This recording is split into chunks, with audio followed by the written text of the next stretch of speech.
이 새벽에 주 앞에 나오신 분들을 진심으로 환영합니다. 찬송가 435장 찬양드리겠습니다. 435장입니다. 찬송가 435장 찬양드리겠습니다. 나의 영원하신 기여 생명보다 귀하다. 나의 갈 길 다 가도록 나와 동행하소서. 주께로 가까이 주께로 가오니 나의 갈 길 다 가도록 나와 동행하소서. 세상 부귀 안일함과 모든 명예 버리고 험한 길을 가는 동안 나와 동행하소서. 주께로 가까이 주께로 가오니 나의 갈 길 다 가도록 나와 동행하소서. 어두운 골짝 지나가며 험한 바다 건너서 천국 문에 이르도록 나와 동행하소서. 주께로 가까이 주께로 가오니 나의 갈 길 다 가도록 나와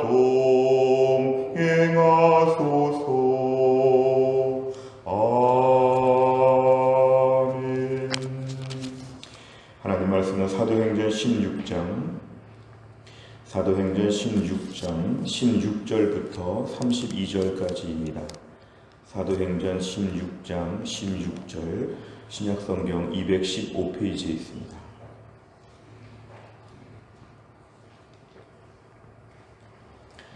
사도행전 16장 16절부터 32절까지의 말씀을 저 한 절씩 교독하시겠습니다.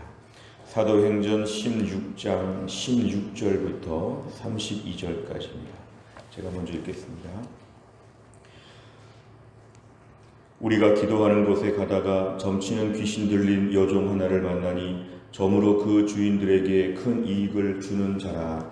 그가 바울과 우리를 따라와 소리질러 이르되 이 사람들은 지극히 높은 하나님의 종으로서 구원의 길을 너희에게 전하는 자라 하며 이같이 여러 날을 하는지라. 바울이 심히 괴로워하여 돌이켜 그 귀신에게 이르되 예수 그리스도의 이름으로 내가 네게 명하노니 그에게서 나오라 하니 귀신이 즉시 나오니라.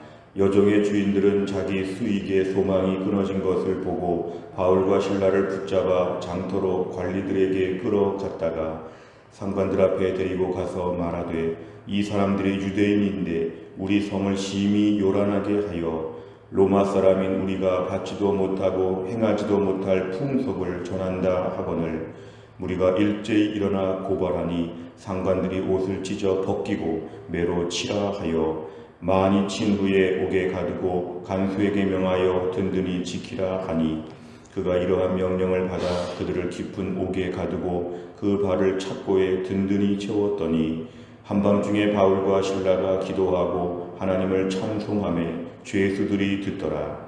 이에 갑자기 큰 지진이 나서 옥토가 움직이고 문이 곧 다 열리며 모든 사람의 매인 것이 다 벗어진지라. 간수가 자다가 깨어 옥문들이 열린 것을 보고 죄수들이 도망한 줄 생각하고 칼을 빼어 자결하려 하거늘 바울이 크게 소리질러 이르되 내 몸을 상하지 말라 우리가 다 여기 있노라 하니 간수가 등불을 달라고 하며 뛰어들어가 무서워 떨며 바울과 실라 앞에 엎드리고 그들을 데리고 나가 이르되 선생들이여 내가 어떻게 하여야 구원을 받으리까 하거늘 이르되 주 예수를 믿으라 그리하면 너와 네 집이 구원을 받으리라 하고 같이 읽습니다. 주의 말씀을 그 사람과 그 집에 있는 모든 사람에게 전하더라. 아멘. 우리가 오늘 살펴보는 사도행전 16장은 사도 바울의 전도 여행 중에 제2차 전도 여행이라고 합니다. 2차 전도 여행 중에 특별히 성령께서 바울이 아시아에서 지금의 터키 지역에서 계속 전도하는 것을 막으시고 이제 유럽으로 건너가게 하셔서 바울이 순종하는 마음으로 유럽에 건너가게 되고 그 마게도니아 지역에서 이제 사역을 시작하게 되면서 첫 번째 도시가 빌립보라고 하는 그런 지역이었습니다. 이 빌립보하는 지역은 참 낯선 지역이었지만 바울이 여기서 복음을 전할 때에 어제 말씀을 통해서 루디아라고 하는 한 여인을 만나게 되어서 그 집에 머물면서 이제 복음을 전하기에 모든 환경과 여건들이 다 열린 것으로 보입니다. 여기까지 보면 하나님의 인도하심이 확실하고 하나님은 이 빌립보에서 바울을 기다리고 있으셨다. 하나님 모든 걸 다 예비하셨다. 이렇게 우리가 알 수 있습니다만 오늘 본문을 보면 그렇게 해서 간 이 빌립보 지역에서 굉장한 순환을 당하는 것을 오늘 알 수 있습니다. 16절에 보면은 지금 빌립보 지역에 있습니다. 전도 여행을 지금 하고 있는데 16절에 기도하는 곳에 가다가 늘 전도 여행 중에라도 선교 중에라도 기도 시간을 중요하게 여긴 사도 바울은 기도하러 지금 간다. 계속 기도하며 일한다는 것인데요. 그 중에 점치는 귀신 들린 여종 하나, 그러니까 여종, 당시 노예 제도에서 종 하나가 귀신 들렸는데 점을 치는 것 같습니다. 그럴 때 많은 사람들에게 점을 쳐주며 돈을 받아서 그 돈이 주인에게 가니까 주인은 그 종 때문에 돈을 벌어서 너무 좋았을 것입니다. 17절에 보니까 그 여종 하나가 바울과 우리를 따라와, 우리에는 지금 누가가 포함되어 있기 때문에 우리라고 포함되어 있습니다. 바울과 우리를 따라와 소리질러 이르되 이 사람들은 지극히 높은 하나님의 종으로 구원의 길을 너희에게 전한다. 사실은 이건 다 맞는 말이지만 오늘 본 이것은 사도 바울의 사역을 방해할 목적으로 지금 얘기하는 것이기 때문에 18절에 보니까 맞는 말을 하긴 하지만 이것이 바울을 심히 방해하고 바울이 괴롭게 될 정도로 사역을 막는 일이 되었습니다. 큰 지금 장벽을 만나게 된 것입니다. 이 18절에 보니까 사도 바울은 그래서 예수 그리스도의 이름으로 명하여 그 귀신이 나오게 되었습니다. 그러자 19절에 보니까 그 여종, 그 점치는 여종의 주인들은 이제 귀신이 나왔기 때문에 그 종한테서 자기 수익의 소망이 끊어져서 드디어 바울과 실라를 붙잡게 되었습니다. 자기 여종이 지금 귀신 들렸다가 그 귀신이 나가니까 얼마나 이 종이 회복되었는지 기뻐하고 즐거워해야 될 텐데도 오히려 자신의 수익이 줄었다고 하면서 그 여종에게 귀신을 내쫓아준 사도 바울과 실라를 붙잡았다 그랬습니다. 아주 완악한 주인들이죠. 19절에 보니까 장터로, 시장터로, 마켓으로 지금 바울과 실라를 붙잡아 갔는데 당시에는 이렇게 장터가 어떤 광장같이 많은 사람들이 모이는 곳이었기 때문에 거기서 관리들에게 끌어가고 상관들, 더 높은 관리들 앞에서 지금 얘기를 합니다. 이 사람들이 유대인인데 우리 빌립보 도시를 요란하게 하고 있다. 21절 로마 사람인 우리가 받지도 못하고 행하지도 못할 이상한 말을 하고 다닌다. 이런 식으로 지금 얘기를 했습니다. 사실은 사도 바울이 한 일에 대하여 조금 이상한 말을 지금 다 했지만 무리들이 일제히 다 군중 심리에 의해서 달려들어서 22절에 보니까 고발했다 그랬습니다. 그러자 여기 관리들은 옷을 찢어 벗기고 매로 치라. 사실은 참 잔혹한 일인데요. 옷을 다 벗기고 그리고 매로 많이 때리라. 이렇게 했는데 23절에 보니까 실제로 그렇게 했다는 것입니다. 많이 쳤다는 것인데 사도 바울이 지금 빌립보 지역에 가서 아주 험악한 지금 고생을 하고 있습니다. 하나님의 인도하심이라고 해서 일부러 여기까지 왔는데 하나님의 인도하신 곳에 와서 고난을 많이 받습니다. 이럴 때 사역자 입장에서는 내가 잘못 왔나? 내가 인도하심을 받지 못했나? 내가 왜 이렇게 어려운 일을 당하지? 하나님이 인도하시면 모두가 다 루디아 같은 사람으로 우리를 기다리고 있었어야지 이렇게 생각하기 쉬운데 하나님의 사역에 항상 고난이 있다는 것입니다. 고난이 하나님의 인도하심 여부의 기준이 아니라 하나님은 고난 중에도 또 다른 역사가 있었다는 것입니다. 일단 오늘 23절에 보니까 많이 맞은 후에 감옥에 갇혔습니다. 간수가 지금 지키고 있는데 24절에 보니까 그 발을 착고에 채웠다는 것은 이제 꼼짝 못하게 한밤중에 얼마나 감시가 심하고 얼마나 이렇게 통제가 심했는지 모릅니다. 그러나 25절에 바울과 실라는 하나님이 인도하신 곳에서 왜 이렇게 옷을 찢어 벗기고 매로 치고 감옥에 갇히고 이게 뭔가 불평하거나 낙심하지 아니하고 25절 한밤중에 하나님께 찬송하였다. 한밤중에 기도하고 한밤중에 찬송했다. 이렇게 고난을 겪은 이후에도 여전히 하나님께 기도하고 찬송하였는데 26절에 갑자기 그 지역에 일시적인 지진이 일어나게 되어서 그 감옥이 막 흔들리면서 문이 열리고 모든 사람의 메인 것, 그 착고와 같이 손과 발을 묶어두었던 것이 저절로 다 벗겨졌다 그랬습니다. 그래서 27절에 보니까 간수가 자다가 이제 죄수들이 다 도망간 줄 알고 자살하려고 이렇게 했을 때 28절 바울은 자살하지 말라, 우리가 다 여기에 그대로 있다, 이렇게 얘기를 하고 29, 30절에 보니까 드디어 간수가 이날 구원받게 됩니다. 하나님의 놀라운 역사는 순조롭게 루디아 집에 머물면서 복음을 전하는 과정이 아니라 이렇게 감옥에 갇히고 감옥에서 이 죄수들하고 함께 어울려 있는 가운데 간수가 이날 구원받게 하십니다. 어찌 보면 하나님은 지금 이 간수들을 구원하시려고 바울을 빌립보로 보내신 것입니다. 하나님의 인도하심을 아무도 모른다는 것이죠. 이날 밤에 간수가 30절에 보니까 구원을 받습니다. 선생들이여, 내가 어떻게 하여야 구원을 받으리까? 죄수들을 향해서 선생이라고 부를 정도인 것은 그의 마음이 이미 준비가 되었습니다. 충격을 받았죠. 31절에 제일 중요한 말씀, 주 예수를 믿으라, 그리하면 너와 네 집이 구원을 받으리라. 너만 구원받는 것이 아니라 너의 집도 구원을 받을 것이라. 32절, 실제로 그 간수들의 집에 있는 사람에게까지 복음이 전파되어 구원받는 역사가 오늘 벌어지게 됩니다. 내용 같이 보시면 첫째, 귀신 들린 여종을 고친 바울과 실라에게 무슨 일이 일어납니까? 19절에 보니까 장터로 붙잡혀서 끌려오게 되었고 23절에 보니까 많이 매를 맞는데 옷을 찢어 벗기고 매를 많이 때렸다는 것이고 감옥에까지 갇히게 되었습니다. 두 번째로 보면 감옥에 갇힌 바울과 실라는 무엇을 했으며 이후에 어떤 일이 일어납니까? 지금 감옥에 갇혀있는 이 바울과 실라 두 사람은 한밤중에 25절에 보니까 하나님을 기도하고 찬송했다. 주를 위하여 고난받고 복음 때문에 지금 여러 힘든 일을 겪는 것을 영광으로 생각하고 이것을 기쁨으로 여겼다는 것입니다. 왜 하나님의 일을 하는데 어려움이 생기나? 그렇게 생각하지 않고 하나님의 일을 할 때는 어려움이 반드시 있는데 우리가 빌립보 지역에서 주의 복음을 전하다가 이 일을 겪게 된 것을 기쁨으로 감사함으로 생각하고 기도와 찬송으로 그 밤을 보냈다는 것입니다. 세 번째를 보면 바울과 실라가 옥문이 열렸음에도 도망가지 않은 이유는 무엇입니까? 오늘 기도하고 찬송할 때 지진이 나고 옥문이 다 열렸다고 이렇게 말씀했는데요. 도망가지 않은 이유는 무엇이냐면 바울과 실라가 지금 빌립보 지역에 온 목적이 분명했기 때문에 그렇습니다.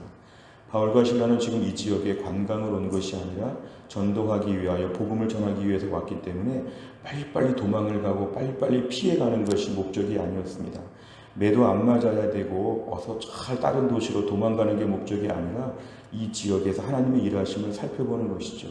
특별히 밤에 기도하고 찬송하면서 하나님께서 주신 영적인 분별력을 가지고 이 상황을 지금 가만히 지켜보면서 지금 간수가 자살하려고 하는 것을 지금 그는 보았다는 것입니다. 결국 여기서 그는 복음을 전해야 되겠다. 저 간수에게라도 복음을 전해야 되겠다. 그러기 위해서는 빨리빨리 도망가는 것이 그에게 중요하지 않았다는 것입니다. 결국 복음 전파를 위한 자신의 정체성을 분명히 했기 때문에 바울과 실라는 도망가지 않았습니다. 이렇게 도망갈 정도였으면 애초에 빌립보 지역에 오지도 않았고 애초에 선교 여행을 가지도 않았을 것입니다. 무엇보다 고난과 어려움 가운데도 자신의 정체성, 복음 전파로서의 전도자로서의 정체성을 그가 지금 지키고 있습니다. 네 번째를 보면 감옥에서도 기도와 찬송으로 사명에 집중할 때 구원의 문을 여시는 하나님을 보며 무엇을 느낍니까? 오늘 우리는 사명에 집중하는가? 오늘 우리는 뭘 바라는가? 힘들고 어려운데 왜 주를 섬기는가? 힘들고 어려운데 왜 직분을 감당하는가? 주를 따르다가 고난이 오면 관둬야 되는 것이 아닌가? 주를 위해 일하다가 어려움이 와도 왜 우리가 끝까지 주를 위해 일하려고 하는가? 얼마나 그러는가? 오늘 본문을 돌아보면 우리는 조금 너무 이렇게 약할 때가 많습니다. 조금만 싫은 소리를 들어도, 조금만 험악한 사람을 만나도 우리들의 마음은 금방 오그러들 때가 많습니다. 오늘 빌립보 지역은 하나님이 인도한 지역이었습니다. 인도한 지역에서 고난이 있었고 그 고난 가운데 기쁨으로 찬송하고 기도하고 그 고난 가운데 결국은 복음을 전했다. 오늘 바울의 삶을 볼 때 우리 자신이 그러지 못한 것들을 회개하고 나의 정체성, 내가 이 대전 땅에서 잘 먹고 잘 사는 게 아니라 복음을 전하는 자가 되게 하여 주옵소서. 내가 해성교회를 통하여 주를 섬길 때에 힘들고 어려워도 핏값으로 세우신 교회를 잘 섬기게 하여 주옵소서. 고난이 올 때마다 의심하고 회의하고 포기하고 절망하고 이런 마음들을 갖지 아니하도록 사명에 집중하게 하여 주옵소서. 내가 여기 무엇하러 살고 있나? 한평생을 그냥 잘 사는 것이 목적이 아니라 나의 정체성을 회복하여 여기서 복음을 전하는 자, 하나님을 위해 일하는 자로 섬기게 하여 주옵소서. 우리의 사명에 집중하지 못했던 것을 회개하고 나의 사명에 더 집중하는 게 필요합니다. 주를 위해 일하면서 어려운 일이 올 때마다 그 어려운 일 가운데도 기쁨으로 주님을 찬송하고 기도하는 것을 쉬지 않고 은혜 생활을 풍성하게 하는 가운데 오늘도 복음을 전하고 주의 교회를 위하여 헌신하는 주의 일꾼 되게 하여 주옵소서. 오늘의 기도 제목입니다. 마지막 5번째는 상황에 사로잡혀 믿음을 잃고 하나님을 바라보지 못했던 적이 있다면 언제입니까? 내 삶의 문제를 넘어 타인의 필요까지 채우는 사랑의 삶을 살기 위해 무엇을 실천하겠습니까? 오늘도 상황, 고난, 코로나 이러한 것에 얽매이지 아니하고 여기에서 하나님을 바라보며 찬송하며 기도하며 은혜를 채워야 합니다. 이 은혜를 채우는 몫은 내 몫입니다. 은혜를 채우면 분별력을 주시고 그 분별력을 가지면 사명에 집중할 수 있습니다. 오늘도 우리가 한 명이라도 전도하고 한 명이라도 하나님의 은혜를 보여줄 수 있는 믿음의 통로가 될 수 있기를 바랍니다. 생존이 아니라 오늘 여기에서 은혜를 사모해야 됩니다. 서바이벌이 아니라 리바이벌을 사모하는 믿음의 사람이 되는 것이 필요합니다. 오늘도 하루를 어떻게 용케 사는가 이것이 아니라 오늘도 주를 위해서 어떤 일을 해야 될지 하나님께 기도하시기를 바랍니다. 오늘도 우리의 삶에 주께 온전히 쓰임받을 수 있기를 간절히 바랍니다.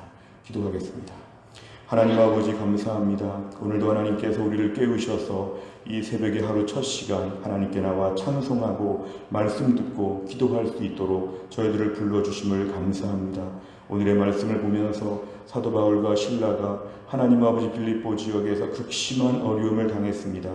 어떻게 사람의 옷을 찢고 매로 때리고 그리고 감옥에 가두고 정말 너무 인간을 비참하게 최악의 상황으로 몰아가는 하나님의 인도하심으로 빌립보에 왔는데 왜 이곳에서 이런 수모를 겪어야 되는지, 그러나 한밤중에 이 가운데 주님을 찬송하며 주님께 기도했던 바울과 실라가 결국 그날 밤에 간수와 간수의 가족들을 다 전도하여 이 지역에서 복음을 귀하게 증거하는 것을 보았습니다. 주님, 우린 너무 약하고 겁이 많고 우린 너무 절망하고 낙담할 때가 많습니다. 힘들고 어려운 고난 앞에서 모든 것이 다 혼란스럽고 모든 걸 다 잃어버릴 때가 얼마나 많은지 오늘도 우리의 있는 자리에서 고난에 집중하지 않게 하여 주시고 사명에 집중하게 하여 주옵소서. 생존에 집중하지 아니하고 은혜에 집중하게 하여 주옵소서. 나그네 한평생을 살면서 오늘도 이 코로나 시국에 힘든 시간들이 지나가고 있을 때 여기서 주의 백성으로서의 정체성을 지키고 내가 지금 대전에 사는 이유가 대전에서 주의 복음을 전하고 대전에 있는 해성교회를 섬기고 주를 위해서 열심히 믿고 일하라고 하는 하나님 인도하심을 믿고 이곳이 사도 바울에게 빌립보처럼 우리에게 사역지가 될 수 있도록 우리를 사용하여 주옵소서. 한날의 일정을 주님께 의탁하오며 예수님의 이름으로 기도하옵나이다. 아멘. 오늘 수요일의 100대 기도 제목은 양육과 훈련을 통한 성도들의 영적인 성숙과 성장을 위해 기도합니다. 43번부터 56번까지 오늘 아침에 꼭 기도해 주시기를 바랍니다. 주기도문 하겠습니다. 하늘에 계신 우리 아버지여, 이름이 거룩히 여김을 받으시오며 나라 임하옵시며 뜻이 하늘에서 이룬 것 같이 땅에서도 이루어지이다. 오늘날 우리에게 일용할 양식을 주옵시고 우리가 우리에게 죄 지은 자를 사하여 준 것 같이 우리 죄를 사하여 주옵시고 우리를 시험에 들게 하지 마옵시고 다만 악에서 구하옵소서. 대개 나라와 권세와 영광이 아버지께 영원히 있사옵나이다. 아멘.